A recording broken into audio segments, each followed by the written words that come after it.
The white lights of the medical bay cast long shadows across the metal floor as Dr. Amanda Clark checked her recording device one more time.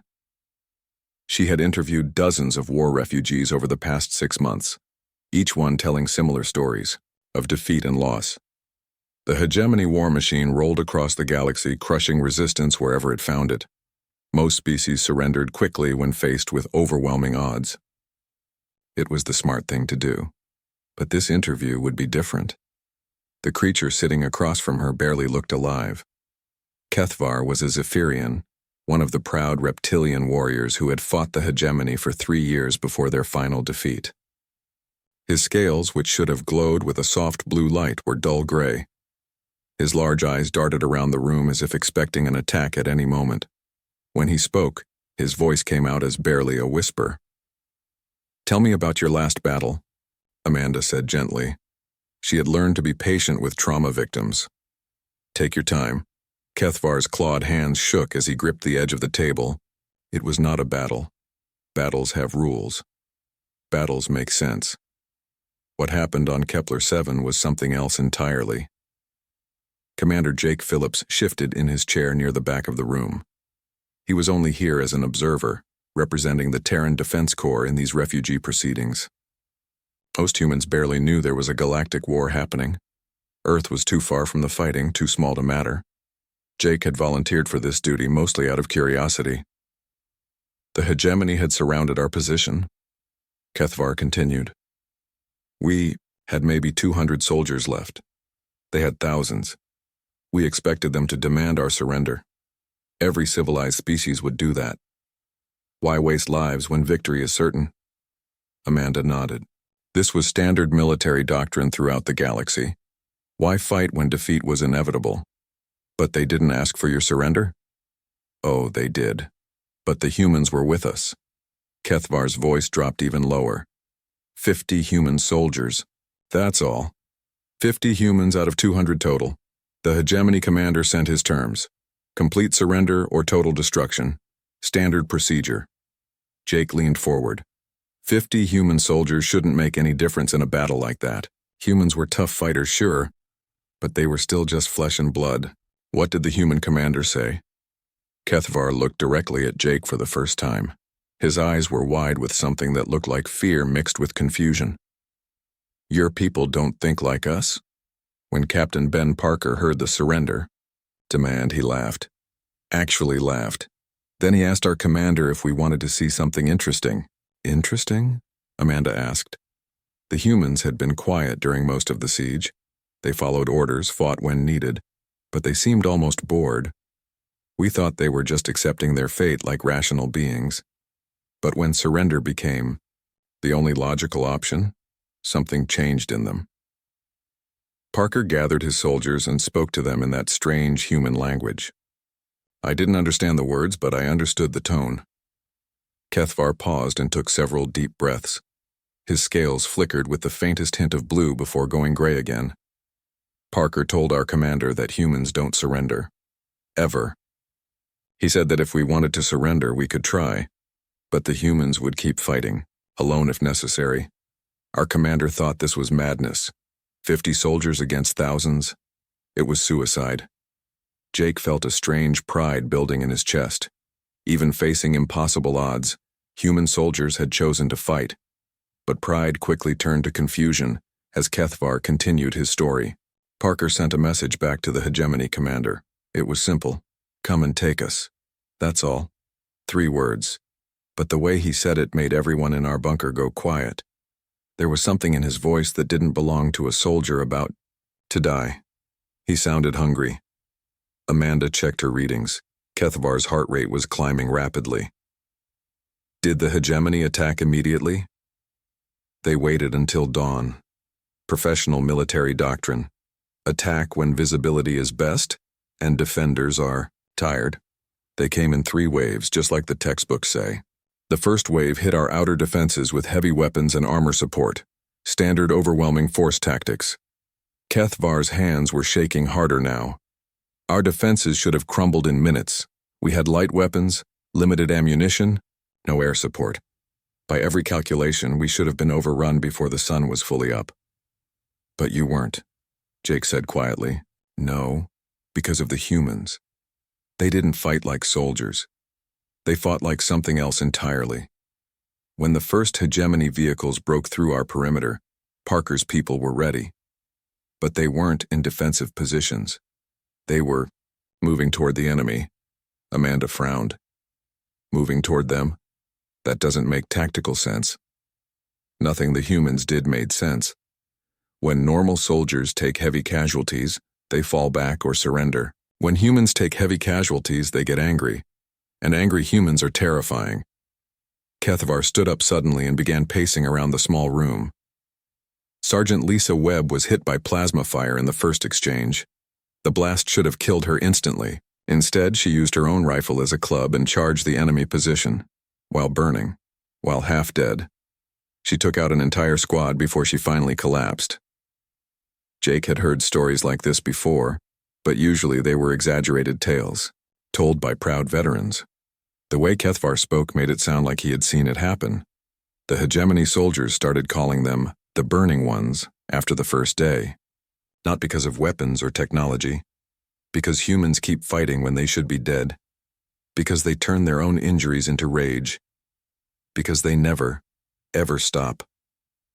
One day? Amanda asked. The battle lasted more than one day?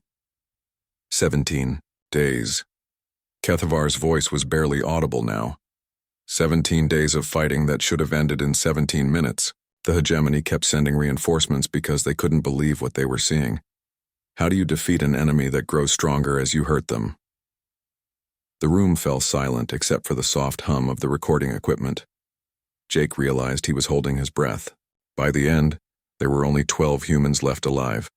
12 out of 50. But the Hegemony had lost over 3,000 soldiers trying to dig them out of that bunker. Captain Parker was still giving orders even though he had been declared medically dead twice by our field medics. When the Hegemony commander finally asked for a ceasefire, Parker's response was to ask if they were ready to surrender to him. Amanda looked at her readings again. Every indicator showed that Kethavar believed every word he was saying. What happened then? The Hegemony pulled back. An entire army withdrew from 12 humans who shouldn't have been able to stand up, let alone fight. They left the planet rather than continue the battle. In their official reports, they listed Kepler-7 as strategically worthless, rather than admit they had been defeated by less than a company of human soldiers. Kethavar sat back down and looked directly at Jake again. Your species doesn't fight wars like the rest of us. You don't fight to win territory or resources or even to survive. You fight to make your enemies regret ever thinking of fighting you in the first place. You fight to teach lessons that last for generations. The recording device beeped softly, indicating the session was complete. Amanda saved the file and began gathering her equipment. But Kethavar wasn't finished. Commander Phillips, I need you to understand something. The galaxy thinks humans are just another minor species, small numbers, limited technology, confined to a few systems near the rim. But they're wrong. Humans aren't just another spacefaring race. You're something else entirely. Something that shouldn't exist according to every rule of civilized warfare. Jake stood up slowly. What are you trying to tell me? Kethavar's scales flickered with blue light one more time before fading back to gray. I'm trying to warn you, and warn everyone else. Your species doesn't fight wars. You become war itself. 3 months before Kethavar's interview, Admiral Zethkol stood before the massive holographic display in the Hegemony Command Center on Nexus Prime. The insectoid commander's forearms moved with practiced precision as he reviewed the latest intelligence reports. His compound eyes reflected the blue glow of the tactical screen showing star charts and fleet positions across the galaxy. The war was going well. 17 star systems had fallen to Hegemony forces in the past year. Most surrendered after, seeing the overwhelming odds against them. A few had tried to resist, but their defeats had been swift and decisive. The galaxy was learning that opposing the Hegemony was pointless. Admiral, we have new intelligence on the new Savannah system, reported Captain Vexthor, his second-in-command. The younger officer's carapace still bore the bright green markings of his caste, unlike Zethkol's battle-scarred black shell. Show me, Zethkul clicked his mandibles together in what passed for a smile among his species. New Savannah had been refusing surrender demands for weeks now. It was almost amusing.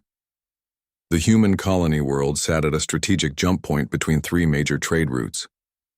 Taking it would give the Hegemony control over commerce in the entire sector. The holographic display shifted to show a small yellow star with several planets orbiting around it. The third planet glowed with the soft green light that indicated a habitable world. Intelligence data scrolled past the image in streams of text and numbers. Population approximately 2 million humans, Vexthor read from the report. Limited orbital defenses, one small defense station. Ground forces estimated at less than 5,000. Mostly colonial militia with minimal training. They have some mining equipment that could be converted to weapons, but nothing that would pose a serious threat to our forces. Zethkul studied the data with satisfaction. Resistance potential? Negligible. Humans are known for their stubbornness, but they're not stupid. When they see our fleet, they'll surrender like everyone else. We're bringing 40 ships carrying 50,000 troops. Even if they wanted to fight, the mathematics are clear. The Admiral's attention turned to a smaller screen showing recent communications from New Savannah. The humans had been sending the same message for 3 weeks now. A simple refusal to surrender followed by a request that the Hegemony reconsider their position. It was almost childish. Admiral, incoming transmission from New Savannah, announced the communications officer. It's from their military commander. Put it through. Let's see if they've finally come to their senses. The main display shimmered and resolved into the image of a human female wearing a simple blue uniform. Her hair was pulled back in a military style, and her eyes held a calmness that surprised Zethkul. Most species showed fear when facing hegemony demands. This human looked almost bored. I am Captain Lisa Morgan, commanding officer of the New Savannah Colonial Defense Force. I'm responding to your surrender ultimatum. Zethkul activated his translator and spoke in the formal tone reserved for conquered enemies. Captain Morgan, I am Admiral Zethkul of the Hegemony 4th Fleet. You have 24 hours to evacuate all military personnel from New Savannah and surrender control of your orbital facilities. Compliance will result in standard occupation protocols.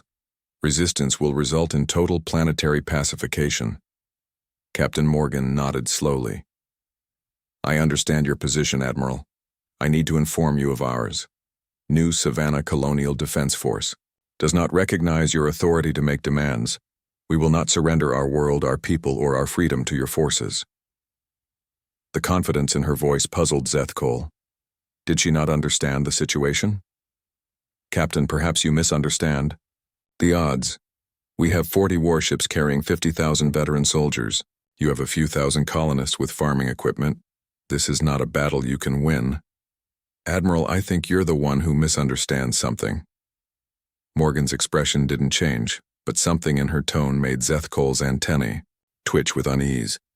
You're not facing a few thousand colonists, you're facing humans who have decided not to surrender. There's a difference you'll learn about soon enough. Are you threatening me, Captain? No, Admiral, I'm trying to save your soldiers' lives. Humans don't surrender when our homes are threatened. We don't retreat when our families are in danger. We don't negotiate when our freedom is at stake. You can still turn your fleet around and leave this system. After tomorrow, that option won't exist. Zethkul felt his mandibles clicking in irritation. The human was either brave or insane.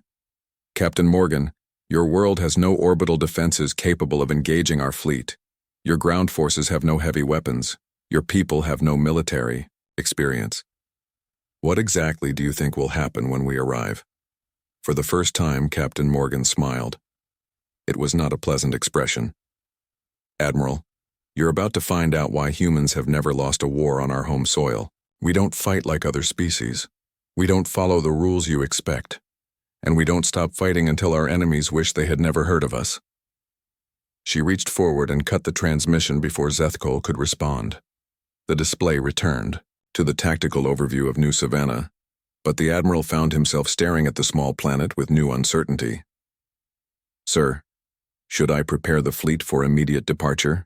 Asked Vexthor. Zethkul considered the question. The human's confidence was disturbing, but confidence meant nothing against overwhelming force. No, we proceed as planned. But I want full reconnaissance of the system before we enter.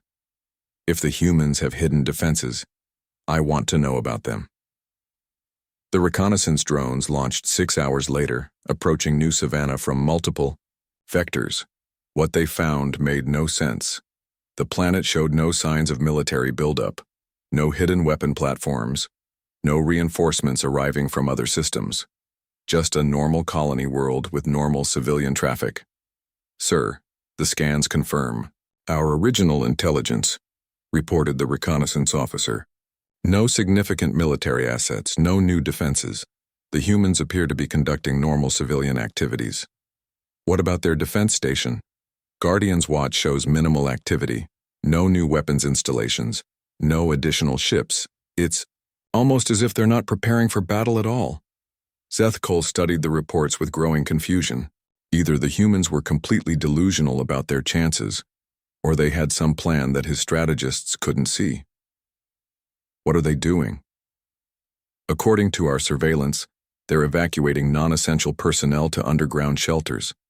They're also moving supplies and equipment to defensive positions around population centers, standard civilian protection protocols. That's all? Well, sir, there is one unusual thing. They're not evacuating children or elderly civilians off-world. Most species move their vulnerable populations to safety before a battle. The humans are keeping everyone on the planet.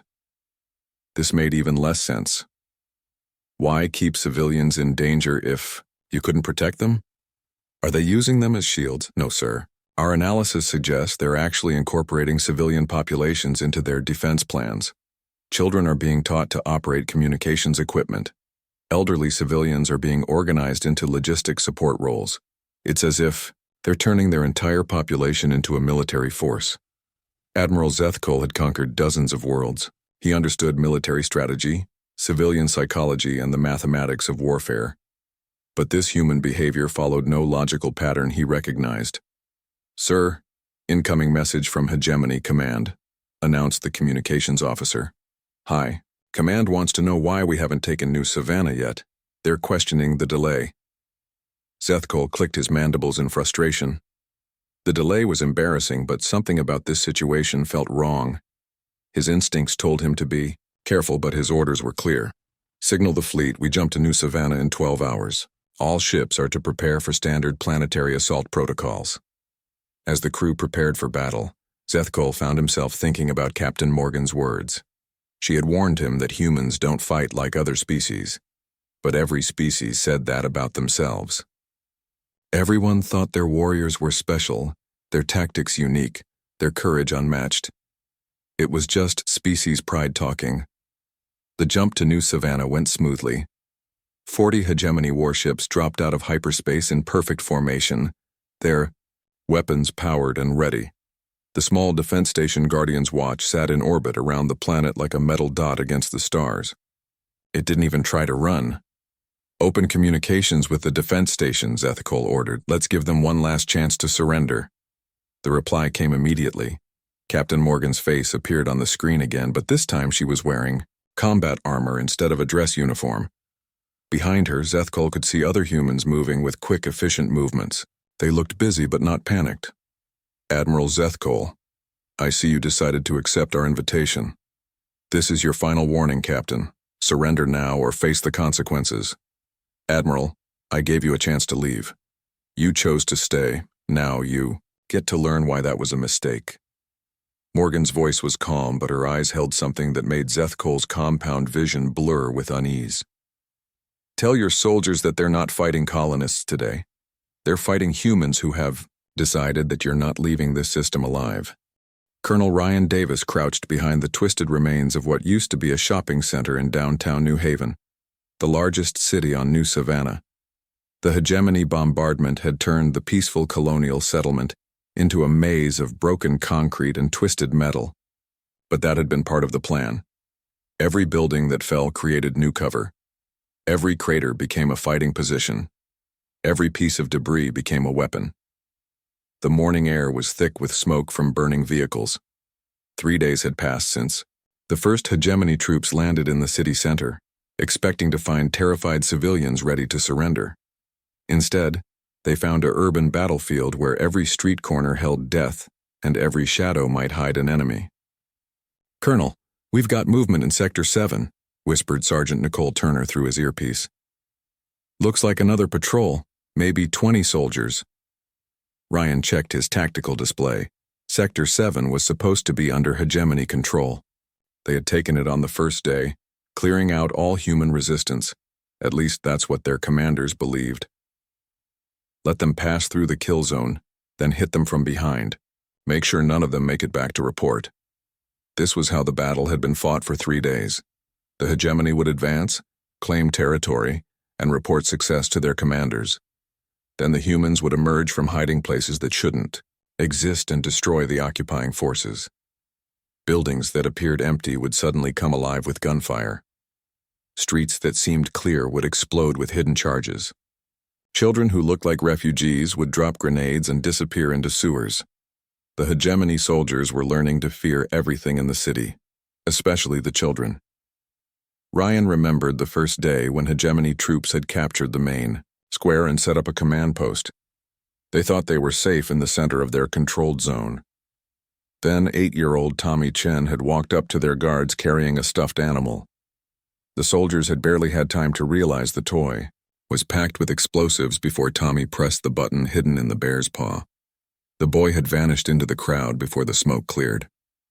When Hegemony reinforcements arrived, they found 20 dead soldiers and a note written in crayon. "Welcome to New Savannah. Population, still here." "Contact in Sector 4, came another voice over the radio. This was Corporal Alex Stone, one of Ryan's best urban fighters. "Got a squad of bugs trying to set up a checkpoint, requesting permission to make them reconsider." "Granted, make it loud, I want their friends to hear it." The explosion that followed shook dust from the broken walls around Ryan. The Hegemony was learning that humans didn't just fight to win ground. They fought to send messages. Every dead patrol told the enemy that nowhere was safe. Every ambush reminded them that the city belonged to the humans, no matter what their map said. But the real psychological warfare had started by accident. It began with Corporal Danny Martinez, who had been declared dead by Hegemony sensors after taking a direct hit from a plasma rifle. The aliens had even seen his body being carried away by other humans. Standard procedure was to mark enemy casualties and move on. 3 hours later, Danny Martinez had appeared behind enemy lines. With a rifle and a very bad attitude, he killed 6 Hegemony soldiers before disappearing again. When the aliens reported the incident, their commanders didn't believe them. Dead humans don't come back to life. But Danny wasn't the only one. Private Kate Wilson had been hit by shrapnel. That should have been fatal. Hegemony medical scans confirmed massive internal bleeding and organ damage. Yet 2 days later, she was spotted planting explosives in their supply depot. When confronted, she had looked directly at the Hegemony soldiers and smiled before vanishing into the smoke. The aliens started calling them ghosts. Humans who should be dead but kept fighting. Soldiers who appeared in impossible places and vanished after killing their enemies.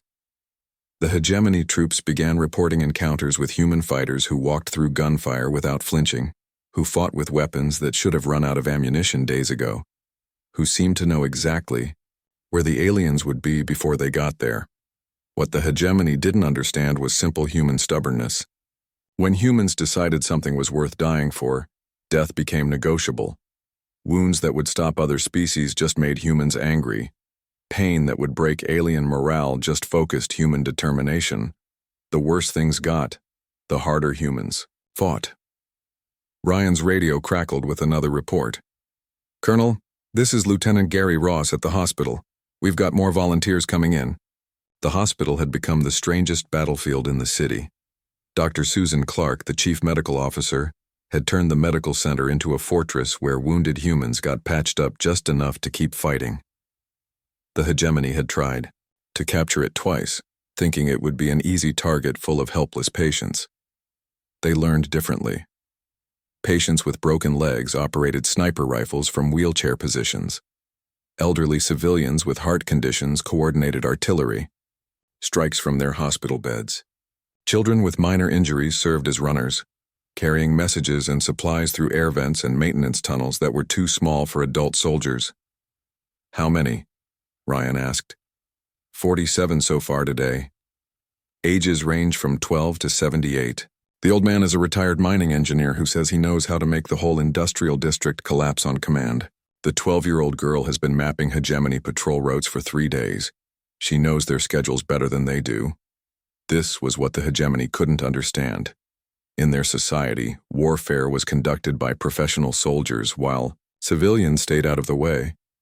But humans had grown up with stories of ordinary people doing extraordinary things when their homes were threatened.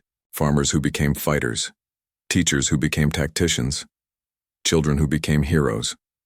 "Colonel, priority message from Captain Morgan," announced his communications officer. "She wants an update on civilian integration." Ryan smiled grimly. Civilian integration was military language for something the galaxy had never seen before. An entire population that had decided to become a weapon. "Tell her we're at 93% participation. The remaining 7% are providing support functions. The 7% who weren't actively fighting were still part of the war effort. They cooked meals for fighters, maintained equipment, provided medical care, and kept the city's infrastructure running.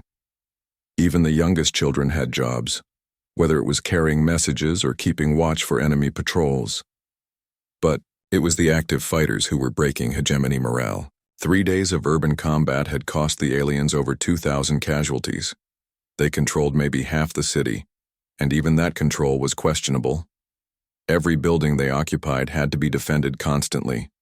Every street they patrolled was a potential ambush site. Every supply convoy was a target. "Incoming transmission from the enemy," reported his radio operator. "They're asking for a ceasefire to collect their wounded." Ryan considered this. The Hegemony was starting to crack. Professional armies expected certain courtesies during warfare. They expected enemies to follow rules about medical personnel, civilian areas, and prisoner treatment. But humans weren't following any rules the aliens recognized. "Tell them they can collect their wounded anytime they want, but they'll have to come into our city to do it. And remind them that our snipers don't take breaks." The psychological pressure was working. Hegemony soldiers were calling in sick at unprecedented rates. Their casualty reports mentioned strange things. Humans who fought with broken bones. Soldiers who seemed to appear from nowhere. Children who looked innocent but carried deadly weapons. Elderly civilians who knew exactly where to place bombs for maximum effect. What scared the aliens most was that the humans seemed to be enjoying themselves. After 3 days of desperate fighting, human morale was actually higher than when the battle started. They told jokes over the radio. They sang songs between battles. They celebrated every small victory like it was the most important thing in the world. "Colonel, we've got a situation," called Sergeant Turner. "Hegemony commander wants to talk. He's asking for a meeting under a white flag." "Where?" "City Center, the old fountain. He'll come with just 2 guards. Wants to discuss terms." Ryan checked his tactical display. The city center was deep in contested territory. Neither side fully controlled it, but humans had better knowledge of the area. If this was a trap, the aliens would be walking into it with their eyes open. "Tell him I'll meet him in 1 hour. But make sure he understands something. This isn't a surrender negotiation. If he wants to discuss terms, he'll be discussing the terms of his withdrawal." As Ryan prepared for the meeting, he thought about what the Hegemony commander would see. A human city that refused to die. A population that had turned every citizen into a soldier and every building into a fortress. People who fought harder as their situation became more desperate, who found hope in defiance and strength in stubbornness. The aliens had expected to conquer a colony. Instead, they had walked into a meat grinder operated by people who considered defeat impossible and surrender unthinkable. They were learning what humans meant when they said this was their home. And now, their commander wanted to talk. Ryan suspected the alien was about to learn another lesson about human nature. Admiral Zetherian stood in his command center watching the tactical displays with growing horror. Red markers showed hegemony casualties across the entire new Savannah system. What should have been a simple occupation had become the worst military disaster in hegemony history. His 40 ships had been reduced to 23. His 50,000 troops were down to less than 25,000 combat-effective soldiers. The numbers made no sense. He was still fighting a few thousand human colonists with farming equipment. By every rule of warfare, they should have been crushed on the first day. Instead, they were winning. "Sir, casualty report from the surface," announced Captain Vexthor. His voice had lost all its earlier confidence. "Ground forces report another 800 losses in the past 12 hours. They're requesting immediate reinforcement or permission to withdraw to defensive positions." Zethkol's mandibles clicked in frustration. Defensive positions? They were supposed to be occupying a conquered planet. How do you defend against an enemy that's already defeated? "Sir, the humans aren't following standard post-defeat protocols. They're continuing to resist at full intensity. Our psychological warfare specialists report that human morale is actually increasing as their situation becomes more desperate." This violated everything Zethkol understood about military psychology. Losing armies became demoralized. Surrounded forces surrendered. Overwhelmed populations accepted their fate. These humans were doing the opposite. The worse their situation became, the harder they fought. "What about the orbital bombardment? We've been hitting their command centers for 5 days." "That's the problem, sir. Every time we destroy a command center, 3 more appear. Every time we eliminate their leadership, new leaders emerge from their civilian population. We're not fighting a military organization anymore. We're fighting an entire species that has decided to be soldiers." Admiral Zethkol turned to study the planet rotating slowly below his ship. From space, New Savannah looked peaceful. Blue oceans, green continents, white clouds drifting across the surface. It was hard to believe that such a normal world had become the graveyard of hegemony military superiority. "Sir, incoming priority transmission from Hegemony High Command," reported the communications officer. "Admiral Supreme Kethvar wants a personal report on the situation." Zethkol felt his carapace tighten with dread. Admiral Supreme Kethvar was his direct superior and had personally approved this operation. Explaining the current situation would end Zethkol's career. Assuming he survived the conversation, "Put him through." The main display shimmered and resolved into the image of the most feared military commander in hegemony space. Admiral Supreme Kethvar's ancient carapace bore the scars of 100 battles. His compound eyes held the cold intelligence that had conquered half the galaxy. When he spoke, his voice carried the authority of absolute power. "Admiral Zethkol, explain to me why a simple colonial pacification has lasted longer than our conquest of the Centauri Empire."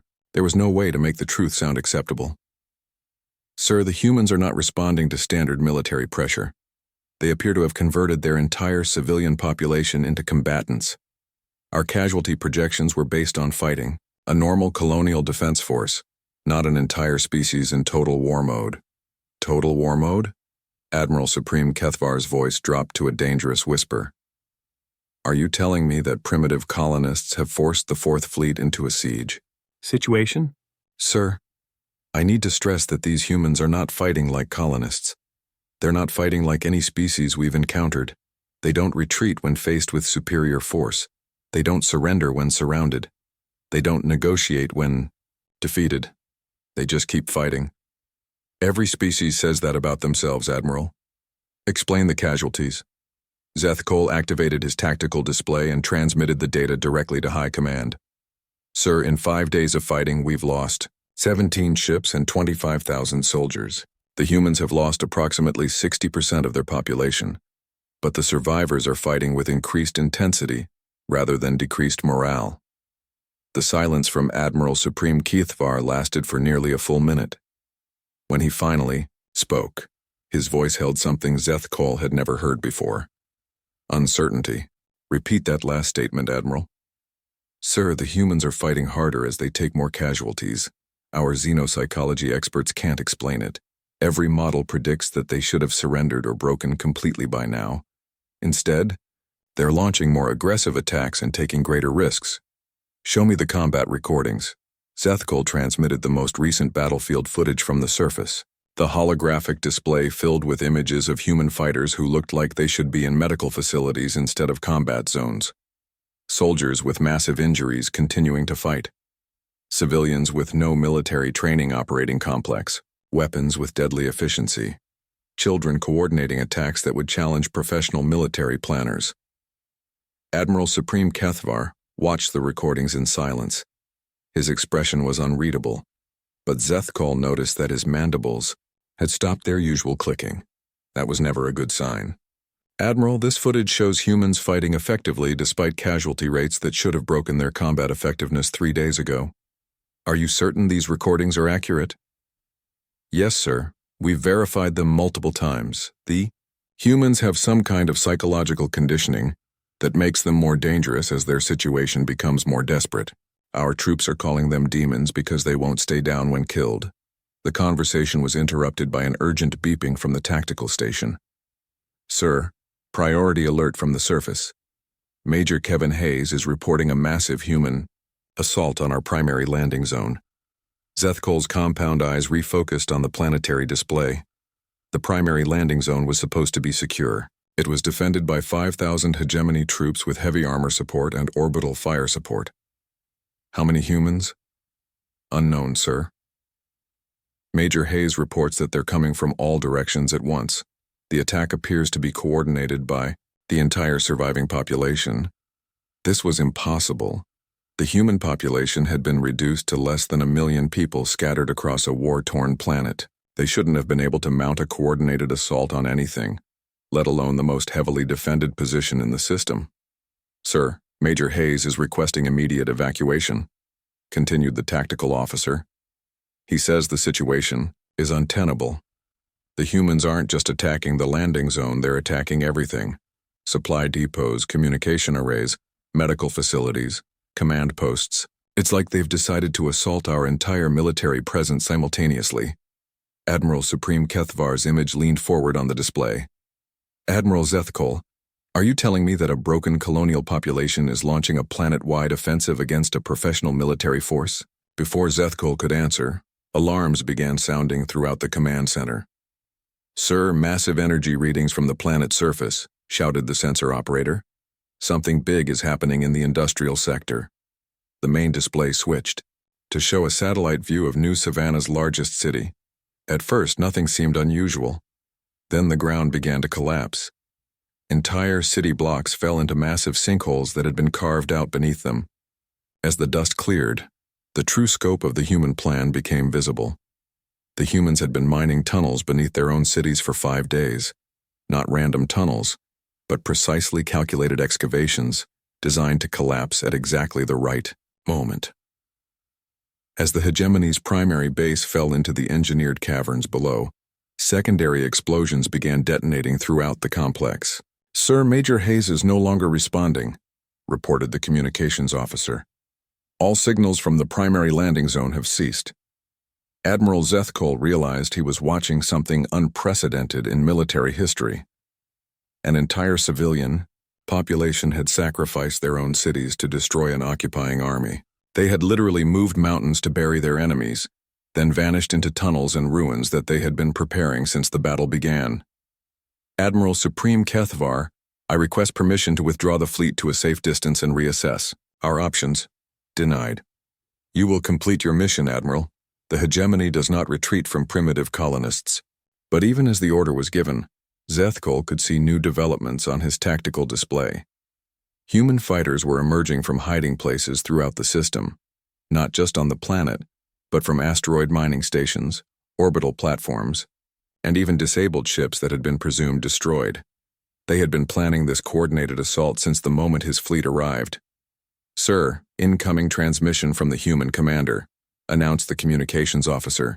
Captain Morgan is requesting to speak with you personally. Put her through. Captain Morgan's face appeared on the screen, but she looked different now. Her uniform was torn and dirty. Her face was marked with cuts and burns, but her eyes held something that made Zethkol's carapace shiver. They held the look of someone who had already won. Admiral Zethkol, I have a proposal for you. You're hardly in a position to make proposals, Captain. Your planet is occupied and your population is nearly extinct. Dr. Amanda Clark sat in her office aboard the research vessel Harmony's Edge, staring at the authenticated battle records that Commander Jake Phillips had provided. 3 months had passed since Kethvar's initial interview, and the evidence was overwhelming. Every detail of the alien's testimony matched the official military reports from New Savannah. The data showed impossible things. Human soldiers continuing to fight with injuries that should have been fatal. Civilian populations that increased their resistance as casualties mounted. A colonial defense force that had somehow defeated a professional military invasion 40 times their size. "Doctor, the Galactic Defense Council is ready for your presentation," announced her assistant through the intercom. Amanda gathered her files and walked toward the main conference room. The council chamber was filled with representatives from 12 different species, all wanting to understand what had happened at New Savannah. The official Hegemony reports claimed the planet was strategically worthless and had been abandoned for economic reasons. But rumors of a massive military defeat had spread throughout galactic space. At the center of the room sat General Patricia Stone, the highest-ranking human officer in the galactic military. She wore a simple dress uniform and carried herself with the quiet confidence that Amanda had learned to recognize in human military personnel. Unlike the other species representatives who looked nervous or curious, General Stone appeared completely relaxed. "Dr. Clark, please present your findings," requested Chancellor Vethamar, the current head of the Galactic Defense Council. The elderly diplomat's translator unit rendered his complex whistling language into standard galactic speech. Amanda activated the holographic display and began her presentation. 3 months ago, I interviewed a Zetherian refugee named Kethvar, who claimed to have witnessed unprecedented human military behavior. At the time, his testimony seemed impossible. After reviewing authenticated battle records, I can confirm that every detail of his account was accurate. The display showed tactical data from the New Savannah conflict, casualty reports, timeline, analysis, and recorded communications painted a picture that violated everything the galactic community understood about warfare. The human colonial defense force on New Savannah faced overwhelming odds. 40 Hegemony warships carrying 50,000 professional soldiers against a population of 2 million civilians with minimal military training. By every strategic calculation, the humans should have surrendered or been destroyed within hours. Representative Klexthor of the Crystal Confederacy leaned forward with interest. But they didn't surrender. According to reports, they actually defeated the Hegemony force. How is this possible? Amanda looked toward General Stone, who nodded permission to continue. The humans didn't fight like any species we've studied. They converted their entire civilian population into combatants. They turned their cities into weapons. They used their own infrastructure as ammunition. But most importantly, they demonstrated a psychological profile that doesn't match any known military behavior patterns. The display showed medical reports from Hegemony survivors, combat stress indicators off the scale, descriptions of human fighters who seemed immune to pain, fear, or rational self-preservation, accounts of civilians who fought with the intensity usually reserved for professional elite units. The Hegemony forces reported encountering humans who continued fighting despite injuries that should have been incapacitating. Soldiers who became more aggressive as their situation became more desperate. Children and elderly civilians who operated complex military equipment with deadly effectiveness. Chancellor Vethamar's translator unit struggled with the rapid clicking sounds he was making. When it finally engaged, his voice sounded deeply disturbed. "Dr. Clark, are you suggesting that humans have some kind of biological advantage in combat situations?" "Not biological, Chancellor. Psychological. Humans appear to have evolved a response to existential threats that's fundamentally different from other species. When faced with annihilation, they don't seek escape or surrender. They seek to ensure their enemies never threaten them again." The room fell silent as the implications became clear. Representative Zalmor of the Trade Federation spoke first. "Doctor, you're describing a species that views warfare as total commitment rather than political negotiation. This suggests they would be extremely dangerous as enemies." General Stone stood up slowly. "If I may address the council?" Chancellor Vethmar gestured permission. Please, General. We would appreciate the human perspective on these events. General Stone walked to the center of the room, her hands clasped behind her back in a relaxed military posture. Honorable representatives, I think there's been a fundamental misunderstanding about human military philosophy. The events at New Savannah weren't unusual for humans. They were actually quite restrained. The word restrained caused a stir among the alien representatives. Representative Klexthor's crystalline form flickered with agitation. General, the Hegemony lost 27 ships and 35,000 soldiers. How can you call that restrained? Because the humans of New Savannah were fighting defensively, General Stone replied calmly. They were protecting their homes and families. They weren't angry. They weren't seeking revenge. They were simply refusing to surrender what belonged to them. Amanda felt a chill as she realized the implications of that statement. General, are you saying that humans fight harder when they're emotionally invested? Dr. Clark, what happened at New Savannah represents humans at about 30% of their actual combat potential. They were defending their colony with mining equipment and civilian volunteers. They had no military support from Earth, no advanced weapons, no professional reinforcements. The silence in the room became oppressive. Chancellor Vethmar's translator units clicked rapidly as he processed this information. General Stone, please explain what you mean by 30% combat potential. General Stone's expression didn't change, but something in her voice made every alien in the room focus completely on her words. Chancellor, human military doctrine is based on our species' evolutionary history. We were persistence hunters who became apex predators. We survived ice ages, plagues, and global wars that would have extinct other species. Our psychology is designed around one simple concept. We don't stop. She activated her own holographic display, showing human military history. Images of battles fought in impossible conditions, sieges that lasted for years, and wars where humans had overcome odds even worse than those at New Savannah. The colonists at New Savannah fought to protect their homes. That's a defensive mindset. But humans are also capable of offensive warfare. We're capable of fighting for abstract concepts, like freedom or justice. We're capable of fighting wars of revenge that last for generations. Representative Zalmore's Trade Federation uniform began flashing warning colors.